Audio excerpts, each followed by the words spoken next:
সালামি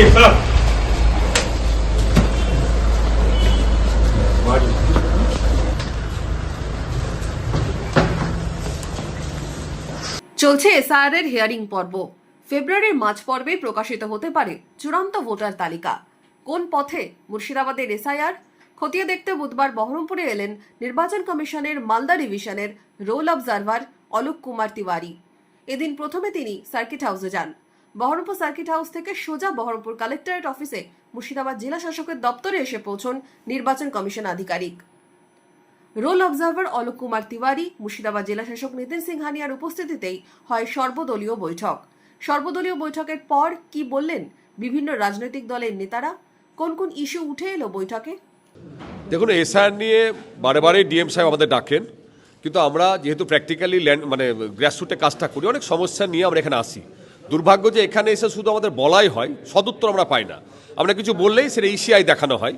আজকে যেমন একটা স্পেসিফিক প্রশ্ন ছিল আমার, যে আমাদের যাদের আমরা হিয়ারিংয়ে যাচ্ছি যে কোনো কারণে, সেই হিয়ারিংয়ে আমার সেই ডকুমেন্টস আমি সাবমিট করছি সেটা অ্যাকসেপ্ট হচ্ছে কি হচ্ছে না, এটা যদি আমি জানতে না পারি তাহলে আমার সেকেন্ড অপশান কি থাকবে? কারণ 14ই ফেব্রুয়ারি ভোটার লিস্ট বেরিয়ে যাবে, তাহলে আমার ফাইনাল ভোটার লিস্ট বেরোবে, তখন জানতে পারবো যে আমি এখানে অ্যাকসেপ্ট হলাম কি হলাম না, এসআইআর নাম থাকলো কি থাকলো না। তাহলে তার আগে যদি আমি জানতে পারি যে আমার এই ডকুমেন্টস বা আমার এগুলো অ্যাকসেপ্ট হলো না, তাহলে আমার কিন্তু একটা অপশান থাকবে এসডি অফিস যাওয়ার, ডিএম অফিস যাওয়ার বা আরও উচ্চতরে যাওয়ার।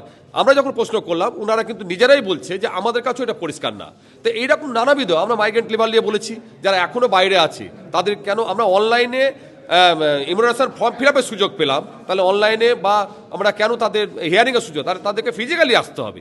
এই যে ব্যাপারগুলো, 7 দিন নোটিশ যেখানে দেওয়ার কথা সেখানে অনেক কম সময় নোটিশ দেওয়া হচ্ছে, মানুষ হয়রান হচ্ছে। একটা ব্লক লেভেলে ভেন্যু করা হয়েছে, একটা ব্লক থেকে মানুষের পঞ্চায়েতগুলোর দূরত্ব অনেক অনেক বয়স্ক মানুষ হয়রান হচ্ছে। এই সমস্ত ব্যাপারগুলো আমরা তুলে ধরেছি, কিন্তু ওনারা স্পেসিফিক ইনাদের কিছু করার নেই। সমস্যা ওনারা ইসিআইকে জানান বা ইসিআই নোট দিলাম, এর বাইরে আমরা সদুত্তর এখানে পাই না। আজকে সর্বদলীয় মিটিং ডেকেছিল আমাদের মালদা, মুর্শিদাবাদ, উত্তর দিনাজপুর, দক্ষিণ দিনাজপুরের যে ইসিআই যে অবজারভার তিনি এসেছিলেন। মূলত এসআইআরের যে হিয়ারিং চলছে, হিয়ারিং পর্বে অনেকগুলো সমস্যা দেখা দিচ্ছে। বিশেষ করে আমাদের মুর্শিদাবাদ জেলার মতো জেলায় মাইগ্রেন্ট লেবার যারা বাইরে আছে, যাদের পক্ষে ফিজিক্যালি হিয়ারিংয়ে থাকা সম্ভব না, কারণ 3 বছর 2 বছরের কন্ট্রাক্টে গেছে, তারা কাজ করবে, কাজ ছেড়ে দিয়ে আসবে কী করে? তাহলে তার একটা ওয়ে আউট বের করার জন্য। দ্বিতীয়ত বিষয় ছিল যে হিয়ারিংয়ের যে প্লেস, সেই প্লেসটা বিডিও অফিসে করার ক্ষেত্রে যে বয়স্ক যাদের আনম্যাপিং হয়ে গেছে অটোমেটিক্যালি, তাদের ক্ষেত্রে আসার একটা সমস্যা আছে। সেই ক্ষেত্রে আমরা প্রস্তাব দিয়েছি যে এখনও যে সময়টা আছে সেই সময়টায় হিয়ারিংটা যাতে খুব ফ্রুটফুল হয়, খুব কাছাকাছি হয়, তাহলে মানুষগুলো আসতে পারে। 3 নম্বর একটা বিষয় ছিল যে যাদের ড্রাফট রোলটে নাম আছে অথচ হিয়ারিংয়ে তাদের নোটিশ আসছে, সেই ক্ষেত্রে বললো যে যাদেরকে জেনারেশন ম্যাপিং করা গেছে তাদের ক্ষেত্রে কোনো সমস্যা নেই, যাদের জেনারেশন ম্যাপিং করা যায়নি তাদের ক্ষেত্রে আসছে।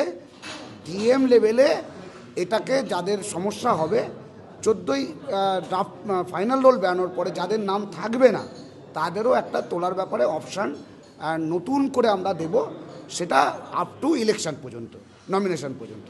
তো আমরা অনেকগুলো বিষয় ইসিআইয়ের কাছে রেখেছি। আমরা পরিষ্কার বলেছি যে ইসিআই যেটা ঠিক করেছে, তোতা পাখি বিজেপি ঠিক করে দিয়েছে সেন্ট্রাল লেভেলে, সেইভাবেই ইসিআই কাজ করছে। অথচ যারা পলিটিক্যাল পার্টি যে কথাগুলো বলছে, বিভিন্ন গ্রাউন্ড লেভেলে যে সমস্যা, সেইগুলোকে তারা অফিসিয়ালি সেটাকে ওভারকাম করার চেষ্টা করছে না। আখেরে বিহারের মডেলে যেভাবে ভোটার লিস্ট থেকে নাম বাদ গেছে, আমাদের পশ্চিমবাংলার ক্ষেত্রে আমাদের মুর্শিদাবাদ জেলায় প্রচুর মানুষের নাম এরকম বাদ যাওয়ার সম্ভাবনা আছে। তবে আমরা পলিটিক্যাল পার্টিগুলো ডিএমের সঙ্গে জেলা প্রশাসন কিছু কাজ করছে, অস্বীকার করব না, কিন্তু ইসিআইয়ের চাপে জেলা প্রশাসন সেই কাজগুলোকে থরলি করতে পারছে না। এসআইআর ইস্যুতে জেলা থেকে শহর কোথায় কি ঘটছে বৈঠকে তুলে ধরেন রাজনৈতিক দলের নেতারা। শুনানি পর্বের জটিলতা থেকে পরিযায়ী শ্রমিক ইস্যু, কোন পথে এসআইআর সম্পূর্ণ হবে মুর্শিদাবাদে, সেটাই এখন দেখার। Bureau report, imagine community media.